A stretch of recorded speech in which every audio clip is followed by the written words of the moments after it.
साजिशों का कोई चेहरा नहीं होता और हादसों पर किसी का पहरा नहीं होता। नमस्ते, मैं हूं दिग्विजय सिंह।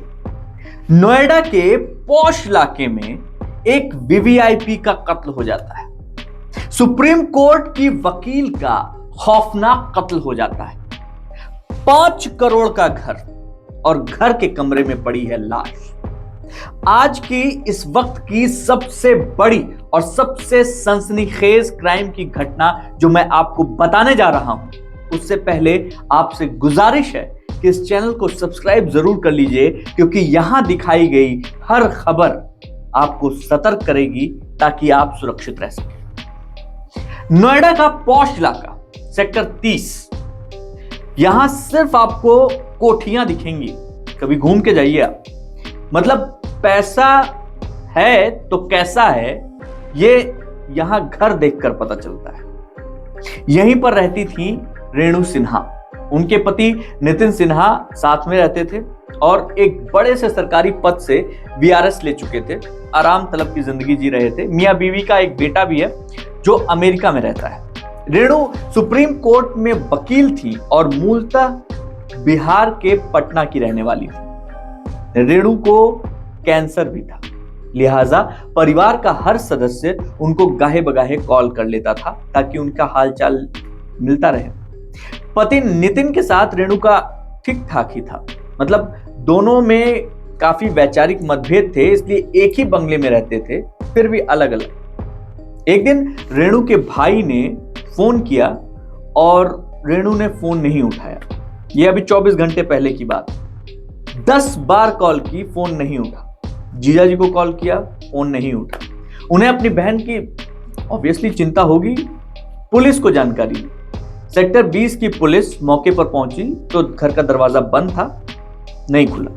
इसके बाद पुलिस ने क्या किया, दरवाजा तोड़ दिया। घर के अंदर पहुंची तो उसके होश फाख्ता हो गए। रेणु की लाश बाथरूम के पास पड़ी हुई मिली। अचानक से पूरा इलाका पुलिस के घेरे में आ गया। आला अफसर भी काम पर लग चुके थे क्योंकि मामला वीवीआईपी इलाके का था। पुलिस ने पाया कि घर में जो सीसीटीवी कैमरा लगा हुआ है, वो कैमरे का जो डीवीआर होता है जिसमें सब सेव होता है, वो गायब। पति नितिन सिन्हा जो था वो भी नहीं, वो भी गायब। मतलब कोशिश की जा रही थी। आशंका पुलिस ने जताई कि भाई हो सकता है पति ने ही डीवीआर निकालकर और यहां से 9-11 हो गया हो। पुलिस ने कोठी के आसपास लगे जितने भी सीसीटीवी कैमरे थे उनको खंगालना शुरू किया। कहीं भी नितिन सिन्हा घर से बाहर जाता हुआ नहीं दिखाया। मतलब वारदात के बाद वो घर से निकला ही नहीं था, ऐसा दिखा। रेणु का जो भाई था वो भी आ गई और रेणु का भाई घर आ गया और उसने पुलिस से कहा कि घर की तलाशी लीजिए। घर की तलाशी ली गई। तमाम दरवाजे जो बंद थे तोड़े गए और जैसे ही स्टोर रूम का पुलिस दरवाजा तोड़ती है, सामने बैठा मिलता है नितिन सिन्हा। नितिन पर आरोप लगा कि उसने अपनी पत्नी की हत्या की। कोठी के स्टोर रूम में हत्या के बाद छुप गया और फिर देर रात करीब 3 बजे जब पुलिस पूरे घर की तलाशी ले रही थी, तब वो वहां से निकला भी इस तरीके से कि उसको पुलिस ने पकड़ा। मतलब नितिन सिन्हा कोठी को बेचना चाहता था और बाहर शिफ्ट होना चाहता था। पत्नी रेणु इससे इत्तेफाक नहीं रखती थी। दोनों के बीच यही अनबन थी और इसीलिए उसने प्लान बनाया कि इसको किनारे कर देंगे। 5 करोड़ में डील तय हुई। नितिन ने 55 लाख ले भी लिए कोठी बेचने के लिए और पति रेणु जो थी, पत्नी जो थी, वो लेना नहीं चाहती थी इसको, घर बेचना नहीं चाहती थी और इसी बात पे दोनों की दिक्कत थी। तो हत्या की प्लानिंग नितिन ने पहले से कर ली। ब्रिटिश पासपोर्ट हासिल कर लिया। कोठी को बेचने के बाद वो ब्रिटेन में बसने की योजना बना रहा था और हत्या के बाद नितिन सिन्हा ने लाश को ठिकाने लगाने की पूरी तैयारी कर ली थी। पुलिस जब कोठी पर पहुंचती है तब तक वो काफी कुछ मिटा चुका था, लेकिन भाई ने जो है वो फोन थोड़ा जल्दी कर दिया। इस वजह से कुछ सबूत रह गए और वो जाकर छिप गया। जब नितिन को पकड़ा गया, नितिन ने कबूल किया इस हत्याकांड के बारे में। फिर चीजें साफ हो गई।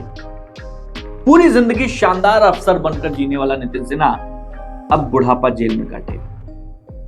गुस्सा, लालच, द्वेष, इसने एक महिला की जान ले ली और एक आदमी को शैतान बना दिया।